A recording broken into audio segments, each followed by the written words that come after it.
All right, we've made it to this last section to do, 12.2, at least last for me, because I did the last three first, kind of work at the ends.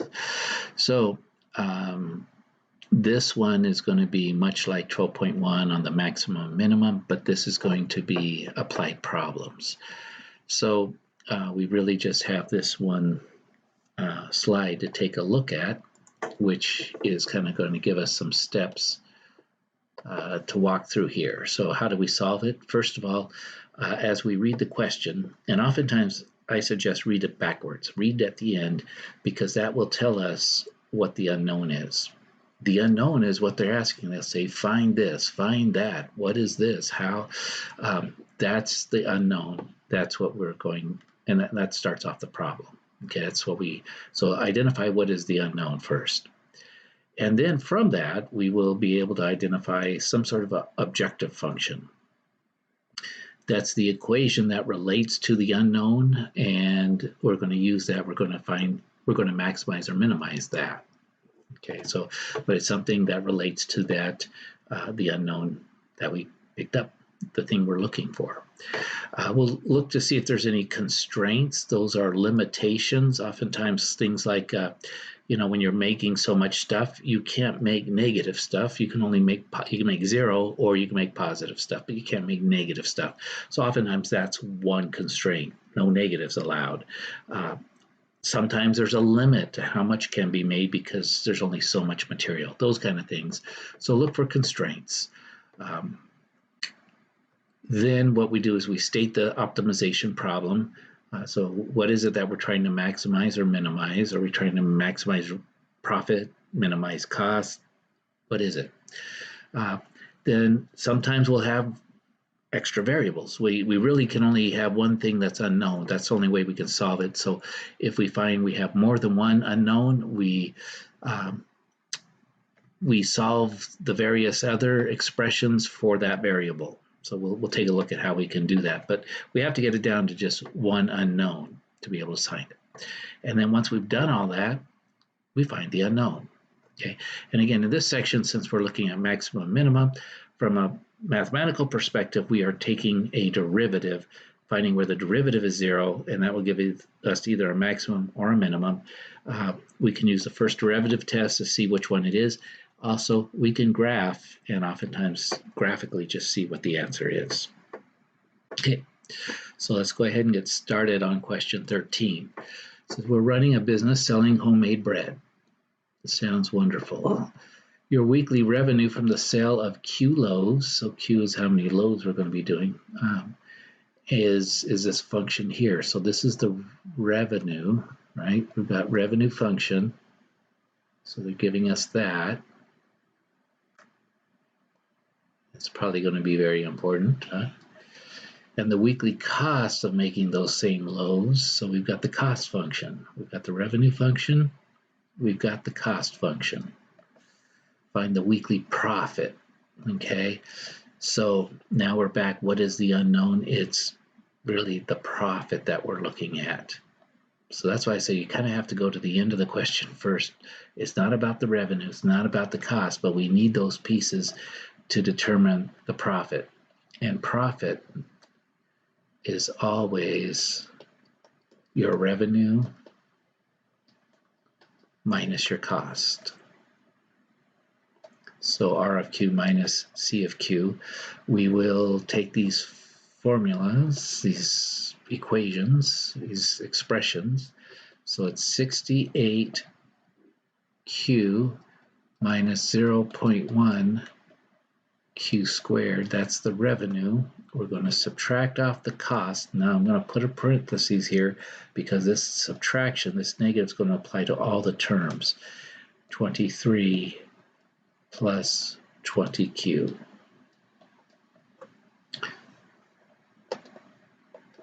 So we want to make sure to distribute this negative on through and then combine like terms. So we've got to, we'll just rewrite this profit function as negative 0.1 Q squared. We've got a 68Q minus a 20Q That's going to give us a total of 48Q. And then we've got a minus 23 on the end. Okay, so now it's negative distributed there. This has got a plus. So this is our profit function. Find the production level Q that maximizes the weekly profit. Maximizes. So what we're going to do is we're going to take the first derivative of this. We're going to find the profit of Q. We want its derivative. So just do this. 2 times negative 0.1 is going to be negative 0.2 Q. Derivative of 48Q is going to be plus 48. And the derivative of negative 23 is 0. So plus 0 on the end, or just leave it like that. So this is going to be the derivative of the profit. When it's equal to 0, that's where we'll know we'll have a maximum. If you remember from your algebra, a negative on a quadratic, a negative leading coefficient, we know it's going to be concave down. It's going to give us a maximum. Okay, so we set this equal to 0.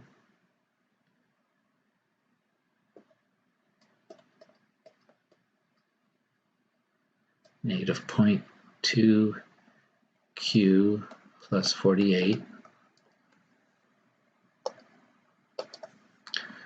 Subtract 48 from both sides.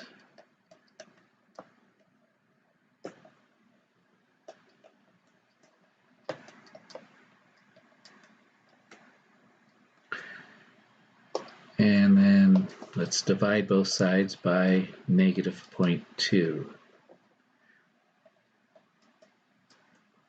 Now we didn't mention it, but we could have thought, Q can't be less than 0. It could be 0. We could make no loaves, but it can't be negative. We can't make negative loaves.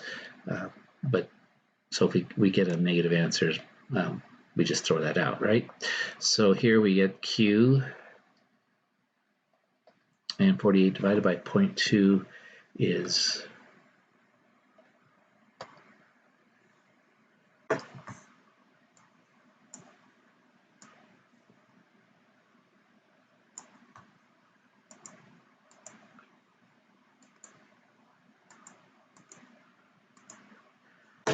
that's what I thought.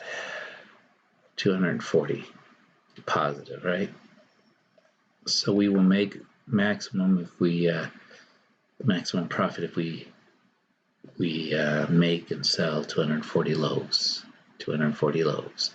So what is the maximum profit? Well, now we take that 240, we plug it back into the profit function. So we want to find the profit of 240. Again, here's our profit function. So we're going to have negative 0.1 240 squared plus 48 240 minus 23.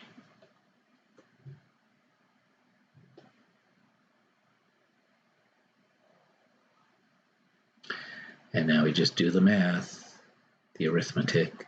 It's all math, right? But this is really just arithmetic. Let's move this over here. Let's clear it out. 240 squared, 240 squared times 0.1 negative, negative 5,760.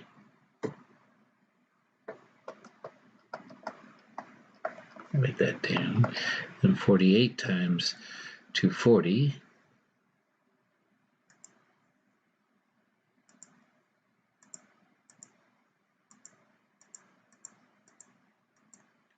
$11,520 minus 23. Well, this kind of looks like it's going to be a nice little profit for a little bread business. So then what? We subtract 5,760, and then we subtract 23. 5737.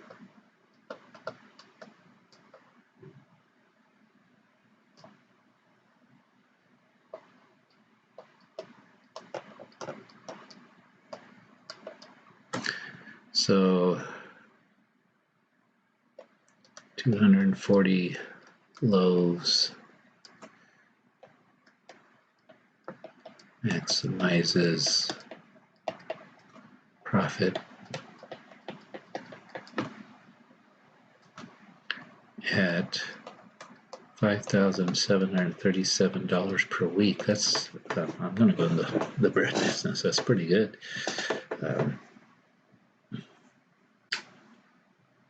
Okay.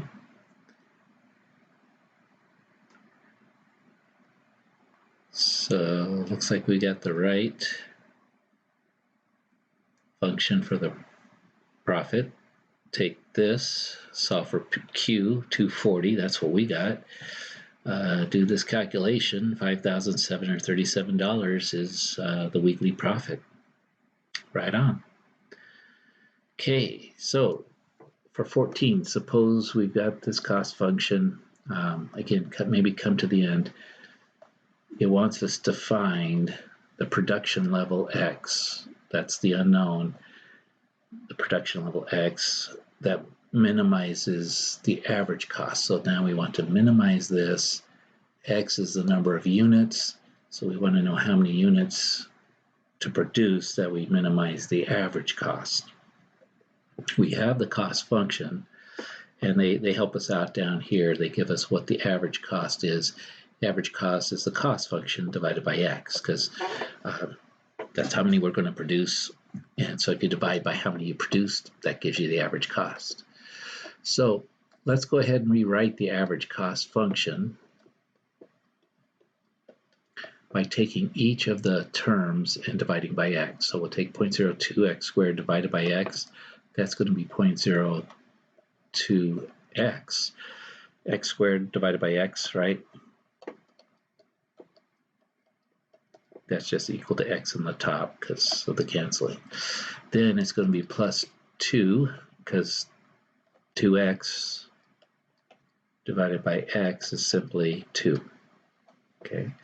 And then the last part is plus, we're going to write this 4,000 X to the minus 1. Okay, because that's divided by X. But we're moving it up here because we realized to minimize or maximize things, we're going to take a derivative, and when we're going to take a derivative, it's easier to have it in exponent form. So now we take the derivative of the average cost function, because that's what we want to minimize. Derivative of the first term is 0.02. The X is to the 0 power, so X to the 0 power is 1. Derivative of 2 is 0, because it's a constant. And the derivative here, this negative 1 comes down, we get negative 4,000, and then subtract 1 from the exponent, minus 1 is negative 2. That is our average cost function. We set this equal to 0.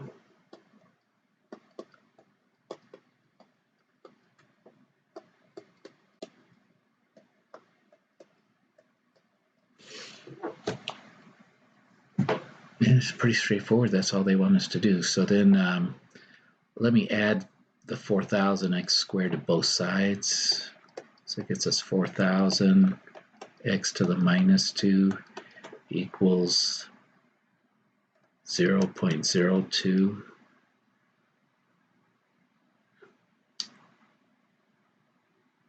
Now, I'm going to rewrite this. I want to write everything. Instead of X to the minus 2, I'm going to want to write this, move it to the denominator, okay, because that's just going to help me. When I've got a proportion, I like to cross multiply. So cross multiply.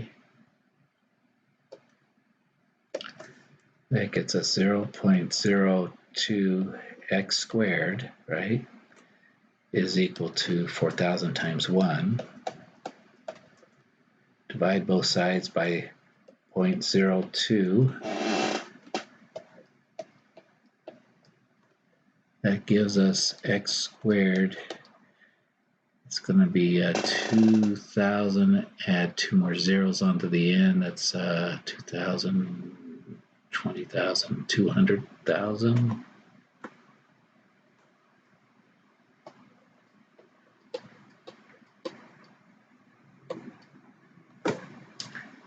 We're going to need this to find, and then now we just need to take the square root of that. But let's just make sure on that. Sometimes I get off on the decimals when I'm just kind of eyeballing it. So 4,000 divided by 0.02. Yes, 200,000. And then we want to take the square root of that. I don't have a square root key here, so I will raise it to the half power. So the exponent is 0.5. So 447.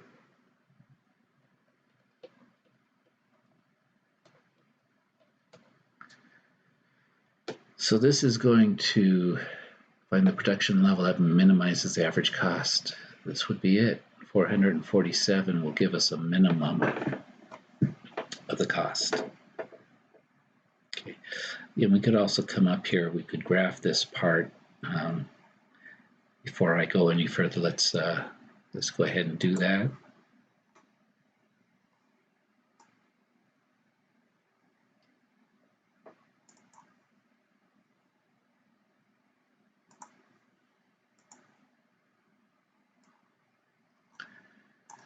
So this is y equals 0.02 x. Now notice I'm graphing the average function, and I'll just do this divided by x. Could do x to the minus 1, but it should give us the same thing. Okay, so notice that we came up with this. We know our answer is like 400 and something. So there we are, way out there.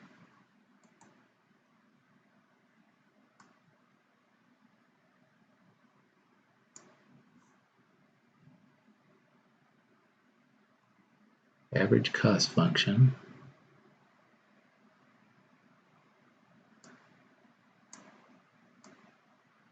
There it is. It found the minimum for us. It's hard to see that that was actually going to be a minimum.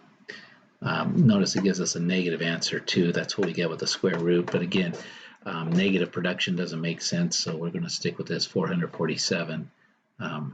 It's going to be our answer, 447, graphically or algebraically. 447, there it is. Okay, awesome. 15.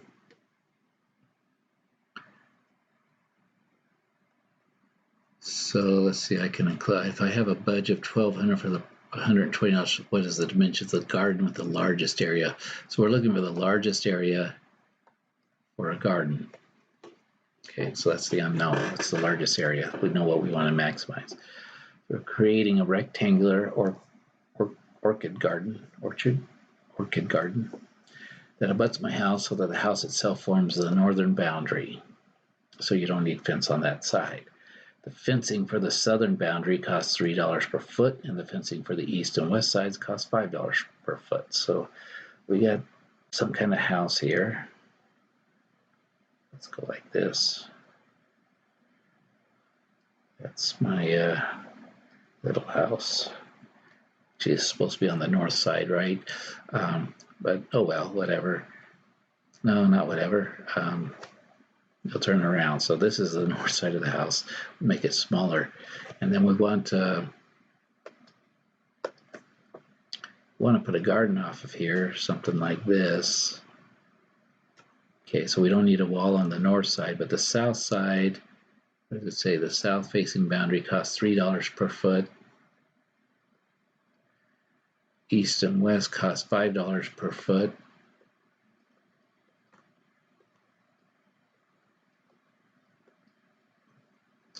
and we've got $120 for the project. So how much can I enclose? So notice it's rectangular. So for a rectangle,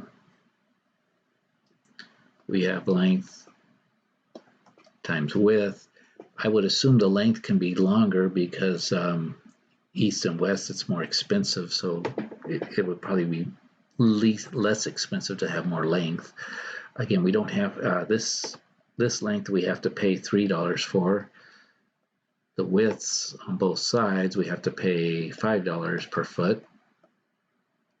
And remember the top length we don't have to pay anything. So we look at this as a perimeter type problem. What do we have? We have two widths and one length.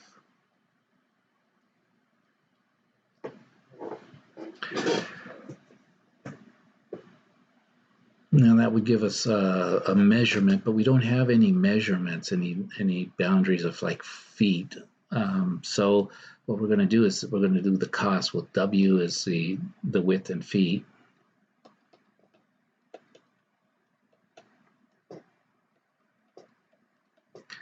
L will be the length in feet.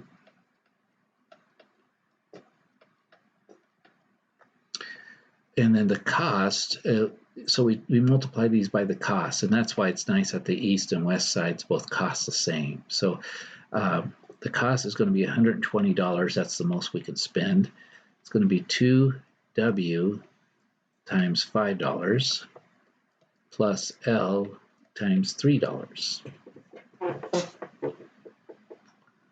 And we still got too many variables. I would like to create a rectangular orchid garden rectangle abuts my house so that the house itself forms the northern boundary.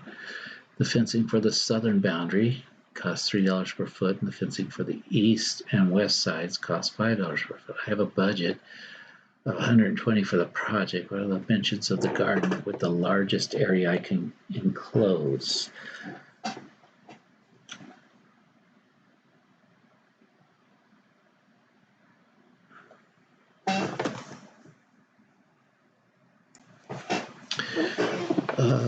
Okay, so one thing I have forgotten here is this is perimeter, but what I'm trying to do is I'm looking for the largest area. So I also need the area formula. Area is equal to length times width.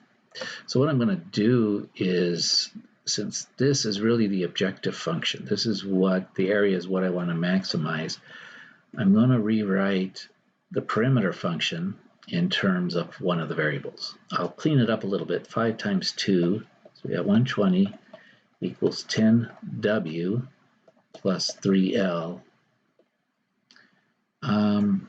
Let's go ahead and, I don't know, solve for W or solve for L. It's your choice. We could do it either way. Let's solve for W. I like dividing by 10 rather than dividing by 3. So I'm going to subtract 3L from both sides.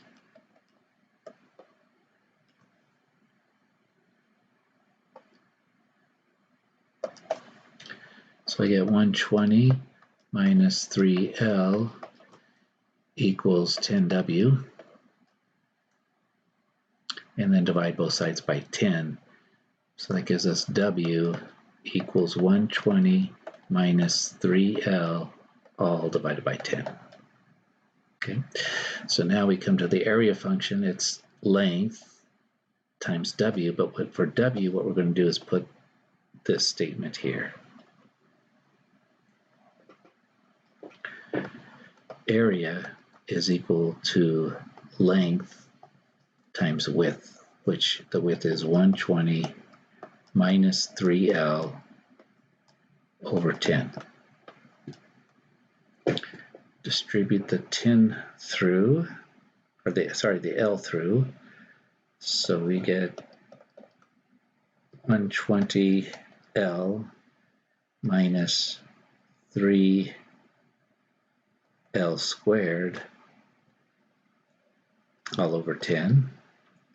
That means I'm going to distribute the 10 and the division. So 120 divided by 10 is 12. 3 divided by 10 is 0.3. See, it makes the math a lot better. If I would have divided by 3, I would have had repeating decimals. It would work, but why not? I'm going to want the dimensions anyway, so I'm going to have to plug back in here. So now what do? Well, I want to maximize this. So notice I've got a quadratic with a negative on the leading coefficient. So that remember is a graph like this. I will get a maximum. The way I find maximums is I take the derivative of the objective function. So the derivative of the area is going to be 12L is going to be 12. When I take the derivative of L squared, the 2 comes down, so it's going to be minus 0.6 L subtract 1. That's it. So I set this equal to 0. I get 12 minus 0.6 L. Let me add 0.6 L to both sides so that I get a positive. Then divide both sides by 0.6. And that gives me over here that L, 12 divided by 6 would be 2, but there's a decimal, so that should be 20. And again, let's double check it, because with decimals it's always 12 divided by 0.6 dividing by, 20. Good. So that's one of the dimensions, that's the length, and then I plug that into here to get the widths. The width will be 120 minus 3 times 20 over 10. 120 minus 60 over 10. 120 minus 60 is 60 over 10, and so W is 6 feet wide by 20 feet long. So my garden, our garden fencing should be 20 feet this way. It's doing it. I don't know why it's erasing on me. Anyway, you got it. 20 by 60. 20 by 6, sorry. And I'll fix this before I go on, but let's just check the answers. 20 by 6 exactly. So did they ask us to find the area? What are the dimensions of the garden with the largest area I can close? So we got the dimensions. I don't think they actually asked for the area, but yeah, it'd be nice. Take 6 times 20 and you get your 120 square feet. All right, sounds good. 2 more questions left to go. Switch classes again. So for 16, I need to create a rectangular vegetable patch, much like what we were doing in the last problem. Rectangular vegetable patch. We want an area exactly 162 square feet. Let's have all my vegetables planted out. Fencing for the east and west sides costs $4 per foot. The north and south sides cost only $2 per foot. Okay, what are the dimensions of the vegetable patch with the least expensive fence? So now I'm looking at something else. I want to really minimize cost. So it's going to be a little bit different than what we did last time, but sort of the same things, because a rectangle, it has perimeter, length and width. Area is going to be length times width. Perimeter is 2 times the length plus 2 times the width. We know what the area is supposed to be, 162. And then, let's see, for the east and west sides cost $4 per foot. So we'll just we'll call the widths the width to be the east and west. So this is $4 over here. This is $4 over here. And the south and north are each going to cost $2 times the number of feet in length.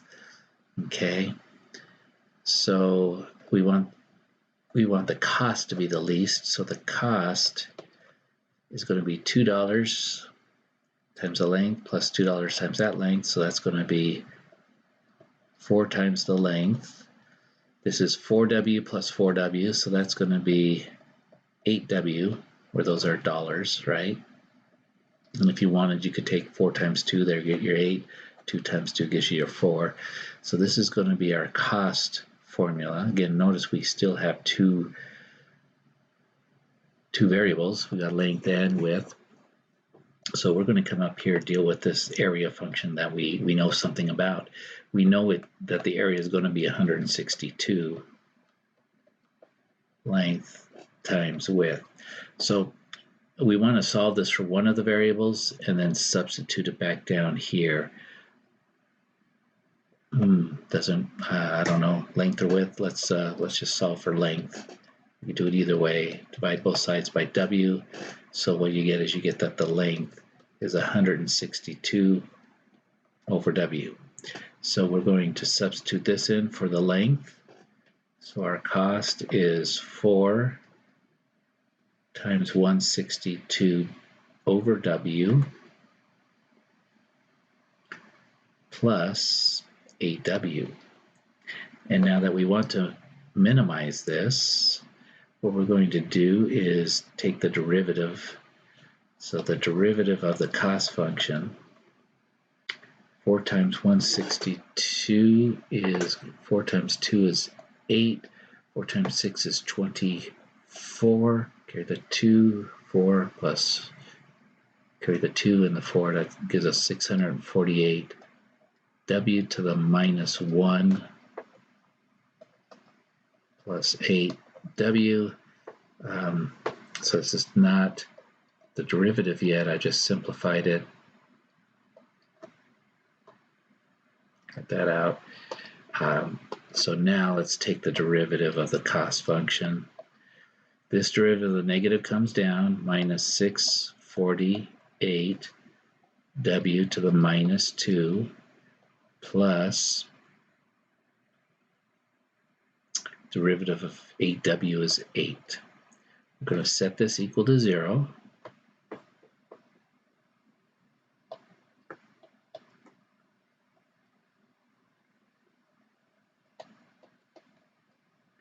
I'm going to write this so W to the minus 2 as W squared down here. I'm going to add this to the other side, and so we'll have 648 over W squared equals 8. So notice I added this term, so it moves it over to the side which is 0. Multiply both sides by W squared.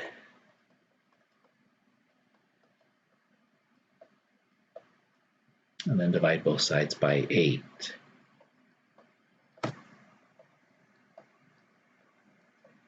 $648 divided by 8.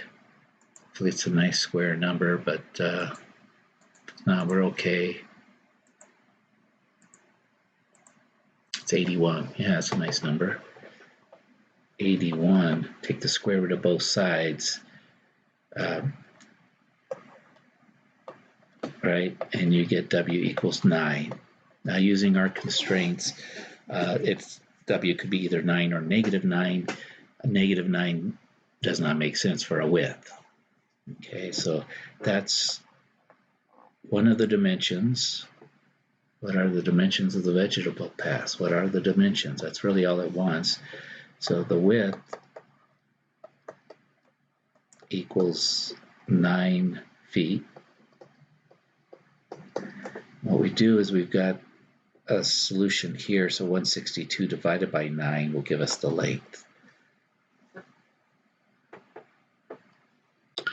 So then we bring this one down. Length is going to be 162 divided by 9.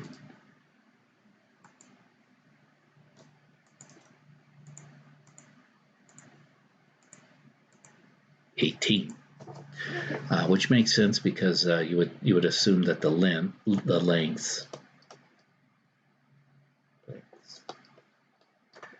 would be longer because it's cheaper. So it's twice as cheap, so it's twice as much material. Makes sense. And again, what's the area? Well, if you take 9 times 18, you could do a check. It's supposed to be 162. I'm sure it is because that's how we got it. Okay, and we can check it down here.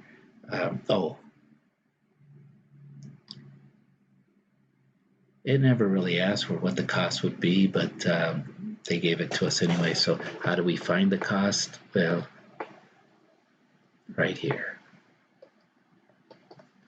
So the cost is going to be 4 times the length, 4 times 18, plus 8 times the width, which is 9. So the cost 4 times 18 is 40, and 32 is 72. This is 72. Add those together, you get 144. So the cost will be $144. My beautiful little vegetable patch. Okay, and that's what they got here. 18 and 9 dimensions, east and west, north and south. Okay. One more, and then we're done. Worldwide annual sale of a product in 2013 to 2017 were projected to be approximately this many million units. So this is a number produced at a selling price of P dollars per unit. So they're going to sell it for P. What selling price would have resulted in the largest projected annual revenue? What would be the resulting revenue? Okay, so revenue, you have to remember, is always price times quantity. And quantity in this case is this formula here. So what revenue is going to be is P times negative 10P plus 4,220. So revenue, R of P if you want, but we'll just use R, is going to be, distribute this through, right? Negative 10 P squared plus 4,220 P. We are interested in getting the largest projected annual revenue. That's a maximum. So we will take the derivative of the revenue. 2 times 10 gives us negative 20p. This derivative of p is just 4,220. And we will get a maximum when the derivative equals 0. Notice we had a negative leading coefficient for a square parabola, so that's an upside down parabola. We will get a maximum. Set it equal to 0, minus 20p plus 4,220. Add 20p to both sides.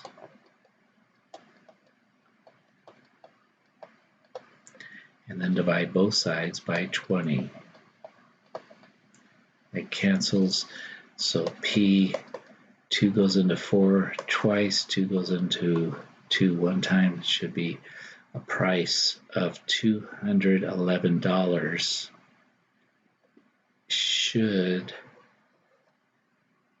right? Yeah, dollars should give us the best amount of, and actually, yeah, dollars per unit. That's what we're at. So what would the resulting revenue be? Well, remember the quantity is in terms of millions. The annual sale of a product, we project to be a million units. That's in millions of units. So again, we go back to our original function, which is actually right here, the revenue function, we plug in 211 for P. So we're going to go the revenue of 211, price of 211, negative 10, 211 squared plus 4, 2, 2, 0, 211. And remember, this is now going to be in millions of dollars. P is in dollars, Q is in millions of units. So, yeah, this looks like good money. Where do we sign up for this, right? So 211 squared. So I need to do that. Come on back to the last question. So we're going to save all of this. You can look through it later. Through that one. Okay, so we're almost there. Just need the calculator. 211 squared times 10, just put a 0 on the end, so that's negative 445 to 10. Negative 445 to 10.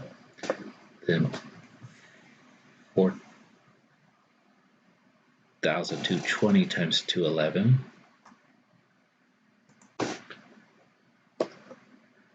4,220 times 211. 890,420.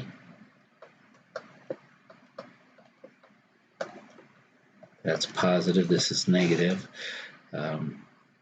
It's around 445,000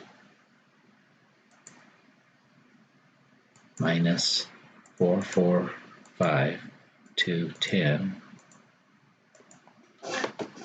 Exactly the same. A lot of times these end up being those type of things. 445 to 10.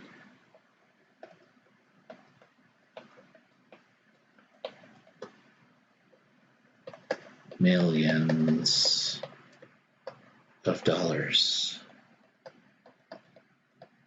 Remember, that's revenue. It doesn't involve any cost here. So if you put 3 more zeros on that, that's in the billions, or is that trillions of dollars? Let's see.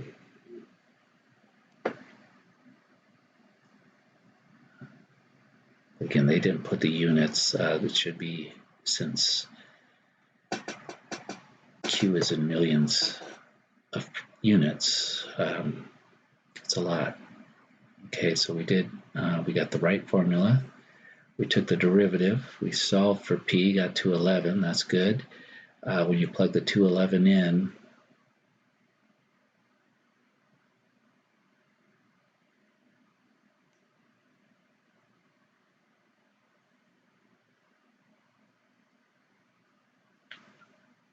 and 211 times 211.10. I don't follow this one. 211 should be into R, so it should be minus 10. Maybe they did something. That's the same answer we did. Maximum revenue.